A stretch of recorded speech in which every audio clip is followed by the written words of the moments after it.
Há 3 anos atrás eu fiz um vídeo ruim falando que Jujutsu Kaisen era o melhor mangá em lançamento. Hoje eu percebo que talvez Jujutsu nunca tenha sido nem bom para começar e que os problemas já existiam em evidência desde o início. O passado do Gojo e Shibuya foram apenas exceções raras de boa escrita do GG. Nesse vídeo eu vou destacar 3 dos meus principais problemas com o mangá. Primeiro, a construção, no sentido da preparação para as cenas acontecerem. Segundo, o desenvolvimento, no sentido do trabalho das características dos personagens de forma que os tirem da zona de conforto e aprofundem mais essas características. Terceiro, narrativa, no sentido de como os momentos da história são contados. Inicialmente eu tinha dificuldade de me interessar por Jujutsu porque sentia que faltava algo que desse personalidade para a obra. O mundo moderno cheio de maldições não era novidade, esteticamente não era tão atraente, os personagens não tinham nada diferente de encontrado em outros Battle Shonens, além do Itadori, mas eu vou deixar mais para depois. Então, o que sobrou foi o sistema de poder, que foi o mais atraente, mas ao mesmo tempo se mostrou ser um dos primeiros responsáveis pelos problemas do mangá. O sistema de poder de Jujutsu é básico, e o seu problema é se passar por complexo. Em vários momentos das lutas, o GG perde muito tempo explicando detalhadamente por que X condição de X poder anulou Y condição de Y poder, e por que tal personagem não usou tal habilidade. Por exemplo, no jogo do Abate nos é apresentado o Hakari, um personagem com uma técnica amaldiçoada de pachinko, ou seja, funciona como uma loteria. É simples, mas o GG gasta páginas e páginas no meio da luta com o Kashimo para explicar cada ponto desse pachinko, para depois o próprio GG em uma página conseguir resumir tudo o que ele disse por completo.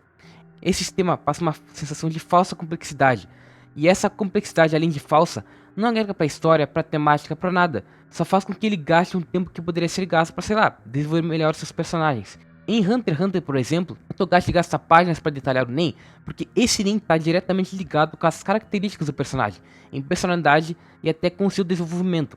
Em Jujutsu são só poderes, o vazio roxo do Gojo só é forte, não tem uma ligação temática valorosa por trás. Tipo, o Gojo tem como discussão principal ser mais forte, isso diretamente ligado com seus poderes são muito fortes. Mas o vazio roxo diretamente não traz implicações pro desenvolvimento do personagem. Não é tipo, sei lá, no Mangekyo Sharingan em Naruto, que tá ligado diretamente com o trauma de um personagem que pode ser um gatilho de desenvolvimento para ele. Não é tipo Fullmetal, que a alquimia tá diretamente ligada com os traumas do Ed e do Alphonse. Não tem o valor que outros shonens dão aos seus poderes. Além disso, eu particularmente não gosto de alguns conceitos menores, como a energia reversa usada para cura.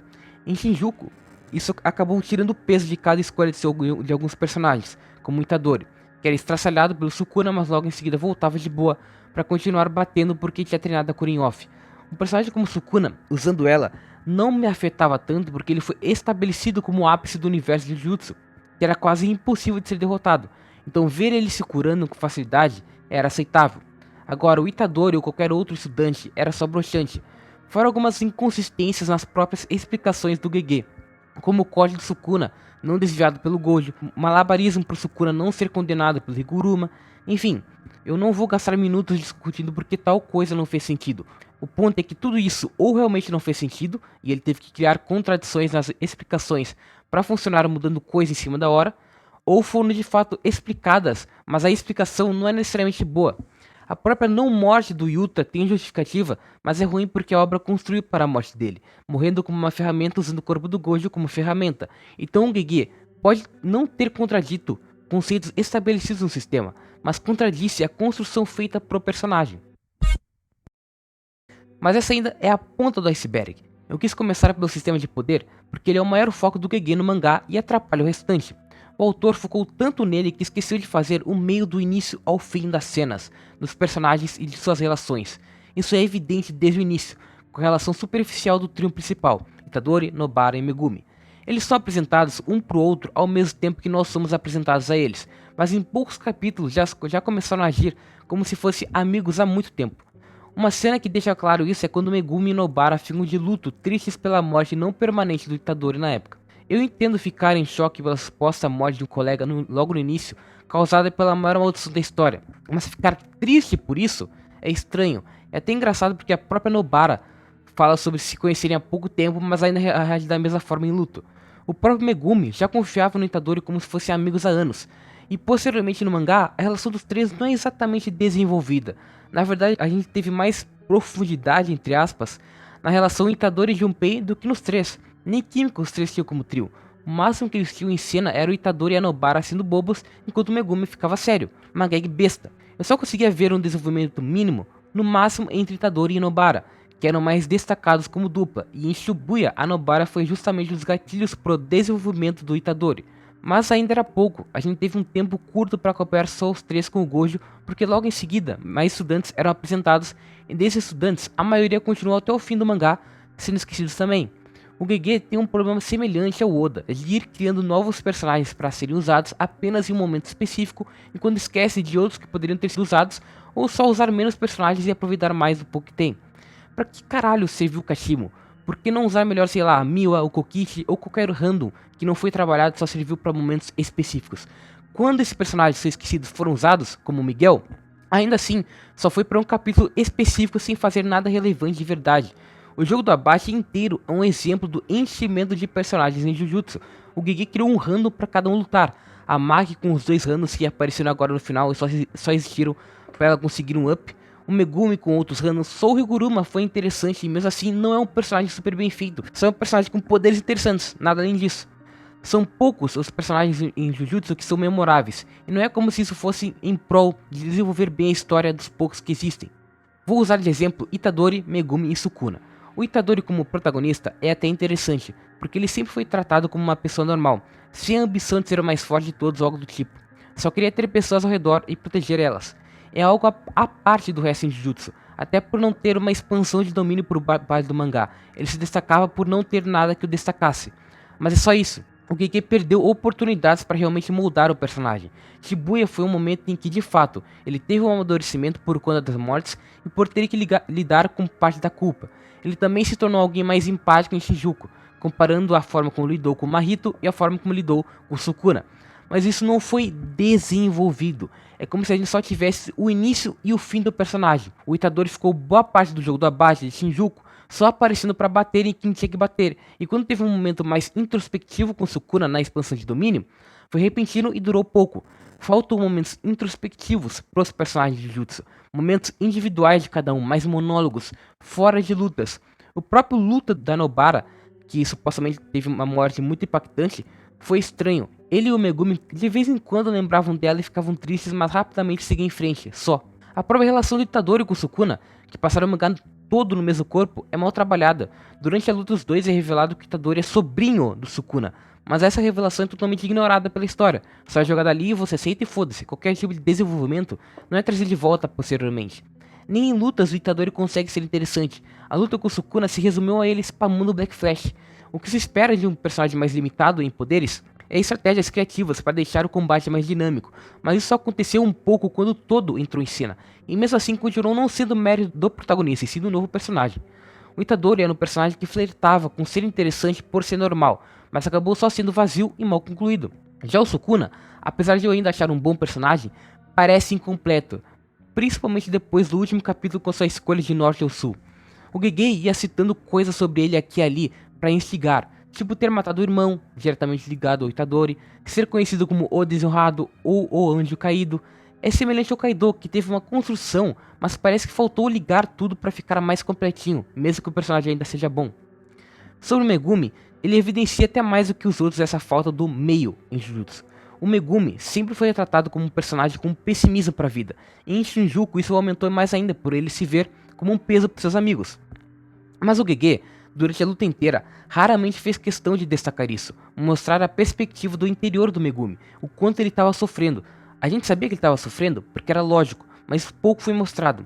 Por isso, a volta dele após ouvir as palavras de motivação do Itadori soou forçada. Não existiu uma construção do Megumi depressivo, pro Megumi começando a perceber que talvez conseguissem salvar ele, pro Megumi percebendo que ele precisava continuar vivendo. E muito menos um grande discurso do Itadori para fazer sentido o Megumi mudar a forma como ele pensou durante o mangá inteiro. Foi muito rápido. Eu até acho que Jujutsu consegue ter bons personagens ainda. O Sukuna, como eu falei, ainda é um bom personagem, é um ótimo vilão, principalmente pela relação com o Gojo e toda a discussão sobre ser o mais forte e suas diferentes perspectivas sobre isso. O Geto também foi interessante quando existiu pela ideologia conflitante com a do Gojo. A Maki foi uma das poucas personagens que realmente teve um desenvolvimento para explicar toda a mudança que teve. E o Kenjaku também serviu como vilão principal genial que estava por trás de tudo há anos. Mas no fim, até esses personagens foram desperdiçados, porque eles tiveram seus momentos em arcos específicos, mas depois o Gege conseguiu cagar tudo. Sinceramente, até Shibuya, que é o único arco que eu acho bom no mangá, foi perdendo brilho. A principal característica deles são as suas mortes e o significado que elas possuem para a história, para o leitor e para os personagens. As mortes em Jujutsu não seguem um propósito de te deixar emocionado, seguem um propósito de mostrar que os feiticeiros são vulneráveis, e isso é normalizado, porque são usados apenas como ferramentas. A morte do Nanami funciona por isso. Ele era um personagem que teve tempo suficiente para a gente se apegar, mas o arco mostrou que ele era só mais um para aquele mundo. Sem forçar qualquer tipo de drama superficial, conseguiu tornar a sua morte marcante para aquele eu, mas natural para o mangá. Em contrapartida, a morte da Nobara na época já era diferente e mostrava que as mortes de Jujutsu acabariam saindo do controle.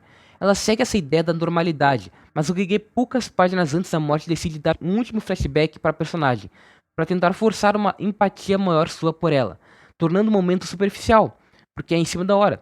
O motivo para a morte da Nobara ser impactante, a princípio, é o impacto que ela tem pro Itadori, não a morte da personagem em si. Mas o Gege, ao colocar esse flashback, tratou essa morte diferente da do Nanami e foi contra o que ele queria dizer com a normalidade das mortes daquele mundo, porque tratou essa morte como algo especial. Então até o arco que acertava onde os outros erraram também já tinha seus erros, que se tornaram erros maiores por covardia do autor.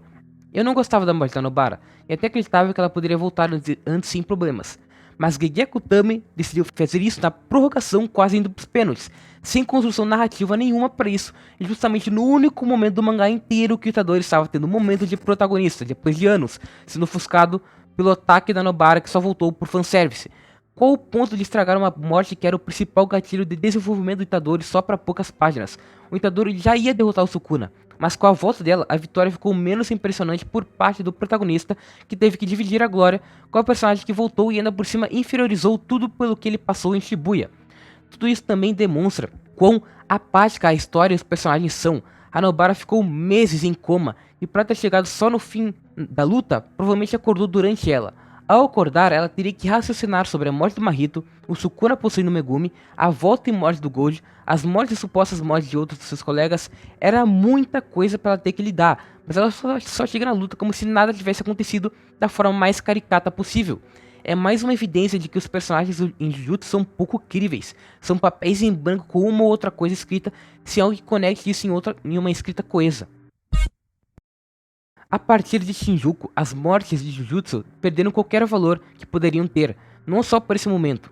Por vários capítulos a luta com Sukuna entrou num padrão estúpido de um personagem partindo por X1, morrendo e sendo trocado por outro.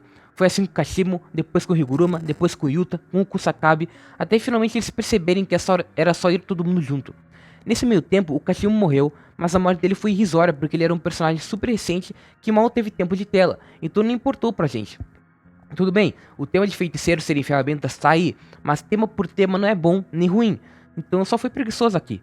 O Higuruma também foi assim, mas até pior porque ele foi revivido pelo Gege do nada, que nem o Yuta. Então ou as mortes eram irrisórias ou utilizadas até demais, ou o Gege decidia voltar atrás usando uma justificativa criada em cima da hora, que nem foi com o Yuta depois do corpo do Gojo. Isso desvalorizou o Sukuna como vilão também, que no fim mal deixou rastros de destruição nesse final, com ninguém relevante morrendo além do Gojo, e fez parecer tudo um passeio no parque. Os próprios capítulos depois parece que fizeram isso de propósito, com o grupo discutindo como eles poderiam ter ganhado mais fácil do Sukuna, como se não tivesse sido um sofrimento para conseguirem sobreviver. Todo o peso que uma luta com a maior maldição da história deveria ter, se perdeu. Esse peso todo se resumiu apenas à morte do Gojo, que sinceramente também não foi muito boa. O autor fez ela com o intuito de surpreender quem estava lendo, já que um capítulo terminou com ele confiante e no outro começou com ele morto. Mas por surpreender não significa que é algo positivo. O Gojo durante a história toda foi usado como uma ferramenta pela sociedade e resumido pela sua força, e morreu sendo tratado assim. Eu entendo que essa é a temática dos feiticeiros e principalmente do Gojo, mas não faria mal dar uma morte mais construída pro personagem mais importante do mangá, principalmente por depois não ter tido sequer um momento de luto pro cara. O mundo de Jujutsu tratar ele como ferramenta descartável, tudo bem, mas os seus alunos sequer demonstrarem tristeza é loucura, pô, é bizarro. O Itadori mata o Sukuna e um capítulo depois já corta pra eles tranquilos, brincando, discutindo e ignorando as poucas mortes que tiveram no arco. Não existiu peso por terem acabado de sair da suposta luta mais difícil, traumatizante das suas vidas. Não existiu o meio de tudo isso. Uma das poucas coisas que o Itadori tinha no mangá era a relação de irmão com o Uchozo. Mal trabalhada? Talvez, mas pelo menos existia, e nem pra isso o Gege ligou. O Itadori seguir em frente não significa que ele tem que ignorar a morte do mais próximo de um irmão que ele teve, porra. O Gege é um autor que priorizou muito mais a lógica do que criar uma história que realmente se conecte com o leitor. Isso se evidencia com ele gastando os capítulos restantes em ficar falando sobre cenários hipotéticos da luta, trazendo o personagem de volta como uma explicação coerente com o sistema de poder, mas merda pra parte sentimental da história e pela pior decisão no mangá inteiro, o Gojo Yuta. O Gojo Yuta demonstra o grande problema narrativo que Jujutsu possui. Imagino que todo mundo tenha percebido que Shinjuku seguiu um padrão. Um personagem chegava para lutar com o Sukuna, tinha um plano, depois de executar o plano, mostrava ele pensando no plano antes, o Sukuna ficava perto de ser derrotado, do nada tirava algo para sobreviver, isso era explicado, o ciclo se repetia. O Gege, ao invés de mostrar a preparação para o momento antes, mostrava depois, sem nenhum indício prévio. Isso é uma merda, porque graças a isso, ele podia simplesmente fazer qualquer coisa que ele quisesse e usar qualquer explicação, já que não precisava ter algum indício antes e ele ia explicar depois. Gojo Yuta foi assim, o máximo que teve foi a informação de que o corpo do Yuta foi elevado, mas vários outros corpos foram elevados. Nunca se imaginaria essa solução. E essa solução por si só é ridícula, porque não mudou nada na luta ou ao menos na história. O Sukuna não foi fatalmente enfraquecido por isso e só serviu para tirar mais momento do Itadori e para fuder mais ainda com Gojo. A desculpa é que isso tematicamente era bom, porque mostrava mais uma vez que os feiticeiros só são ferramentas ao ponto de isso valer até depois da morte, blá blá blá. Só que isso não agrega em porra nenhuma. Você ficar repetindo a cada momento esse tema não vai fazer dele mais profundo. A esse ponto já estava até repetitivo de tantas vezes que isso foi usado no mangá. Você tem que adicionar mais camadas pro tema e não só repetir ele com personagens diferentes. Ah, e outro problema que agrega nisso, do Gege priorizar a lógica acima do que seria interessante para a história, é a própria morte do Kenjaku. Porra, o vilão genial que viveu séculos pensando no seu plano supremo, que sobreviveu a um literal buraco negro da Yuki, basicamente morreu por Takaba. O Yuta finalizou, mas a luta foi com Takaba. Eu não tenho nada contra o personagem em si, mas ele foi um cara irrelevante apresentado há pouco tempo que já teve um papel fundamental só porque o Gege deu um poder super fugido pra ele que era difícil de não ser usado e era muito difícil de ser driblado. Qual valor teve a morte do Kenjaku pra esse cara? Qual valor teve todo o stand-up além de ser, sei lá, criativo? O personagem morreu e acabou. Não teve um momento introspectivo, não teve um plano B que era esperado pra alguém que sobreviveu a coisas piores, não teve nada, só foi um descarte de personagem. Logicamente a morte dele faz sentido, mas pra história só foi um desperdício do que era pra ser o maior vilão junto com o Sukuna, que no fim nem chegou perto de dar trabalho nesse arco final. O personagem foi atrás de outros países do próprio exército americano pra concretizar o plano dele, mas isso também foi abandonado e acabou rápido. Tanto o Sukuna quanto o Kenjaku acabaram sendo inferiorizados como vilões de formas diferentes. A narrativa de Jujutsu, especialmente Shinjuku, não parece planejada, parecia que ele só ia colocando as ideias que saíam na cabeça. Tipo o Yuta usando a expansão de domínio, foi inútil e nem deu um outro ar pra luta, já que durou pouco. Ou o Rikurama sendo hypado como alguém com potencial maior que o Gojo, pra no fim ser driblado pelo Sukuna tirando solução do cu. Ou o Kusakabe também sendo dito como uma outra promessa do um cap sem dar dano relevante e só não morrendo porque surgiu o próximo personagem pra gastar tempo à toa, vulgo Miguel. Ele só ia atacando o personagem e ia vendo no que dava. E depois de todos esses problemas durante o mangá todo, o Gege Akutami não teve nem a decência de escrever uma boa conclusão. Mostrar o peso da luta para os personagens que participaram pro mundo? Não. Mostrar mais o Kenjaku ou do Sukuna para compensar não ter concluído tudo que deveria deles? Não. Mostrar o final da porra do jogo do abate? Não. Obviamente, mostrar o plot da velha Handle e uma última missão bonitinha do trio principal é muito mais importante, uma conclusão super inteligente, porque, nossa, mano, paralelo com isso, que genial, mano, paralelo. Nenhum maior fã de Jujutsu consegue defender o final que não conclui nada da história, nada dos seus personagens, nada do mundo. Pô, o cara meteu até o Kenjaku ali vivo. Tipo, talvez não seja exatamente o Kenjaku, talvez seja um Kenjaku idealizado pelo Takaba, mas foda-se, ainda é o Kenjaku. A conclusão não cobre bem nem o básico de uma conclusão, porque não responde nada. O final dá a entender que a vida no mundo continua igual, só que sem Gojo, Sukuna e Kenjaku, só isso. Eles continuam estudando e indo em missões sendo os mesmos que já eram antes das mesmas formações. Nem a porra da discussão do Gojo e do Gedo sobre erradicar ou não a energia amaldiçoada foi concluída, sendo que era uma das únicas discussões interessantes do mangá inteiro. A gente não sabe nem as consequências, ou as consequências são tratadas como algo mínimo que já foi resolvido, como o fato do Japão agora saber sobre a sociedade Jujutsu. Não entra na minha cabeça que Jujutsu não vai ter uma continuação, não porque eu queria que tivesse, mas sempre porque o final pareceu mais uma brecha do que uma conclusão. Como eu disse, gosto de algumas coisas de Jujutsu. Inclusive acho Gojo vs Sukuna uma ótima luta, mas são só migalhas de qualidade num todo, que não funciona e não é interessante. A leitura semanal foi tenebrosa pelos cliffhangers falsos do GG, mas eu praticamente só li os últimos 10 capítulos semanalmente. Antes foi uma leitura direta, mas ainda foi cansativo, então não tem nem a desculpa de que ler semanalmente é pior. Não, eu li mais acumulado que semanalmente e ainda foi ruim. Jujutsu falha como Battle Shonen, falha como mangá, falha como tudo. Daqui a 30 anos só Gojo e o Sukuna vão ser lembrados, o resto do mangá não é marcante. Quem vai lembrar das lutas do jogo do Abashi entre personagens relevantes? Quem vai lembrar do arco do Mahito com o drama terrivelmente superficial do Junpei? Ou do arco dos estudantes irrelevantes de Kyoto? Infelizmente a qualidade toda se resume a apenas um personagem. Até mesmo outros como Sukuna e Geto, que são bons pelas relações que possuem com o Gojo. A discussão mais interessante do mangá inteiro também tem o Gojo como foco. O Gege fez um gojocentrismo que atrapalhou o resto e depois ainda jogou pra merda o próprio Gojo e não compensou isso com outros personagens e plots interessantes. Só desperdiçou tudo que ele tinha de potencial. Jujutsu é ruim, não tem mais o que falar.